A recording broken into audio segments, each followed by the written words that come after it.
Shalom saudara-saudaraku yang terkasih dalam Tuhan kita Yesus Kristus. Bagaimana kabar hari ini?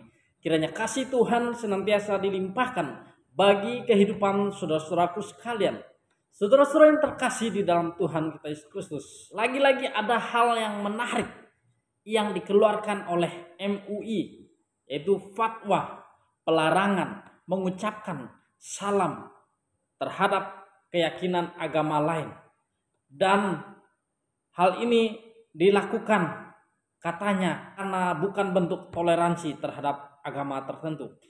Pertanyaannya, apakah ini perintah dari Allah SWT atau perintah yang dibuat oleh manusia? Kalau perintah dari Allah, sah-sah saja bagi semua umat muslim untuk tidak mengucapkan salam terhadap umat keyakinan agama lain. Tetapi kalau ini merupakan perintah hasil dari diskusi MUI terhadap berbagai para ulama atau masukan, saya kira ini tidak baik. Karena apa? Bertentangan dengan perintah Allah. Dan pernyataan tersebut pun tidak luput menuai pro kontra dalam masyarakat Indonesia. Dan ada juga seorang muslim, yaitu Bapak Ade Armando, memberikan pesan menohok respon terhadap keluarnya fatwa MUI ini. Lalu seperti apakah komentar atau respon dari Ade Armando ini? Kita saksikan bersama-sama. Fatwa Majelis Ulama yang mengharamkan salam lintas agama kini rame-rame ditentang. Dan yang menentangnya bukan cuma komentator pinggiran seperti saya, yang secara terbuka menunjukkan mereka berseberangan dengan MUI adalah pejabat Kementerian Agama, pengurus NU, dan sejumlah ahli dan rektor dari perguruan tinggi Islam. Bahkan juga ada suara yang berbeda di kalangan pimpinan MUI sendiri. Sikap terbuka ini layak mengingatkan MUI bahwa mereka tidak bisa begitu saja menetapkan fatwa terhadap umat Islam dengan mengabaikan pandangan para ahli. Buat kita semua ini tentu sangat menggembirakan. Agar Anda tidak bingung, saya ceritakan dulu duduk perkaranya. Pada akhir Mei, MUI melalui Ijtima Ulama Komisi Fatwa se-Indonesia 2024 menetapkan bahwa umat Islam diharamkan mengucapkan salam agama lain. Itu disampaikan Ketua MUI Bidang Fatwa Asrorun Niam Soleh. Yang dimaksud salam agama lain itu misalnya Shalom dari Kristen, Om Swastiastu dari Hindu, dan Namo Buddhaya dari Buddha. Menurut Prof. Niam, itu diharamkan karena pengucapan salam dalam Islam merupakan doa yang mengandung unsur ibadah, sehingga tidak boleh dicampur adukan dengan agama lain. Menurutnya, mengucapkan salam dengan cara agama lain bukan termasuk ke dalam sikap toleransi atau moderasi beragama yang dibenarkan. Fatwa MUI mengundang kontroversi karena pengucapan salam lintas agama ini sudah cukup banyak dipraktikkan masyarakat Indonesia, termasuk di acara resmi kenegaraan. Ada juga si ulama terkemuka yang sejalan dengan MUI. Media misalnya mengungkap pernyataan Ustadz Abdul Somad. Sebagaimana bisa disaksikan di video YouTube-nya, dia mengatakan umat Islam jangan mengucapkan salam kepada Yahudi dan Nasrani. Menurutnya, umat Islam mengucapkan Assalamualaikum kepada sesama Muslim yang adalah penghuni surga, tapi kepada yang lain ucapkan saja selamat pagi, dan di akhirat mereka akan masuk neraka. Sejalan dengan MUI, Ustadz Abdul Somad kemudian menyatakan bahwa salam merupakan sebuah doa agar selamat di dunia dan di akhirat. Tapi yang menentang fatwa MUI lebih banyak terdengar. Bahkan di dalam MUI sendiri terdapat suara berbeda. Wakil Sekretaris Jenderal MUI, Arif Fahrudin, di media menyampaikan komentar yang menunjukkan ia tidak sejalan dengan pernyataan Prof. Niam. Menurut Arif, di Indonesia ada kondisi-kondisi yang menyebabkan secara budaya umat Islam tidak bisa menghindari tradisi interaksi lintas agama. Bila umat Islam tidak melakukan salam lintas agama, Islam bisa dianggap tidak mendukung kerukunan antar umat beragama. Karena itu Arif menganggap umat Islam dapat melakukan salam lintas agama selama tidak diniatkan sebagai ibadah. Menurutnya, bila ada pejabat publik yang merasa harus menyampaikan salam lintas agama, itu tetap dapat diterima menurut hukum Islam dengan syarat tidak diniatkan sebagai bentuk sinkretisme ibadah. Yang juga langsung mengcounter fatwa MUI ini adalah Kementerian Agama. Berseberangan dengan MUI, Dirjen Bimas Islam Kamarudin Amin mengatakan salam lintas agama merupakan praktik yang dapat mendorong kerukunan umat. Menurutnya, menebar damai sebagai ajaran substantif semua agama justru dapat dilakukan melalui salam lintas agama. Amin juga meyakini salam dan ucapan Hari Raya Lintas Agama tidak berpengaruh terhadap akidah. Dari luar pemerintah, ada pernyataan dari pengurus besar Nahdlatul Ulama, organisasi Islam terbesar di Indonesia. Menurut Khatib Am PBNU Ahmad Said Asrori, demi menjaga persatuan bangsa dan menghindari perpecahan, pejabat muslim diperbolehkan menyampaikan salam lintas agama. Dari lingkungan akademik, ada suara guru besar hukum Islam UIN Syarif Hidayatullah Jakarta, Profesor Ahmad Tholabi Kharli. Wakil Rektor Bidang Akademik UIN Jakarta itu menekankan bahwa fatwa sebagai produk pemikiran hukum Islam bersifat relatif dan tidak mengikat.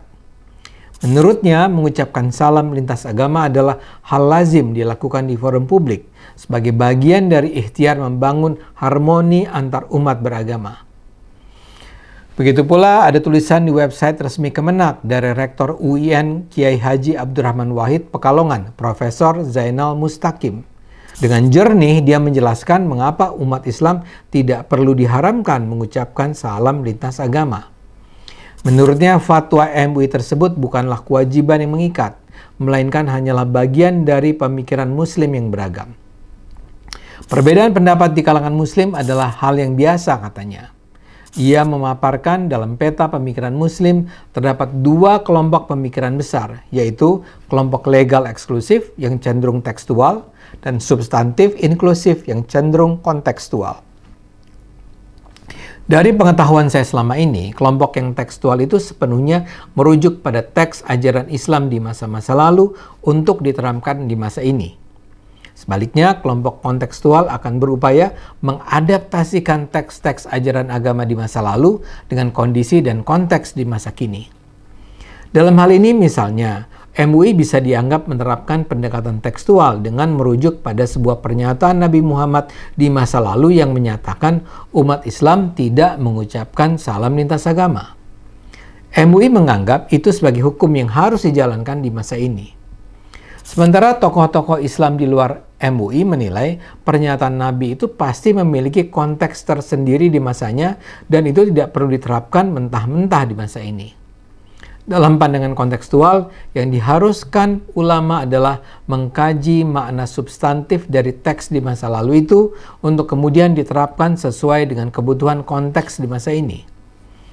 Menurut Profesor Mustaqim, karena perbedaan pendekatan ini, pandangan mengenai salam lintas agama dapat dibagi ke dalam dua kelompok besar, yakni kalangan yang melarang dan membolehkan atau menganjurkan. Kalangan yang melarang menafsirkan pesan agama hanya dari teks, maka salam dimaknai sebagai bagian dari ibadah yang hanya boleh dilakukan dengan bahasa tertentu dan kepada kelompok tertentu. Itu bersifat sakral, tidak boleh ditafsirkan macam-macam.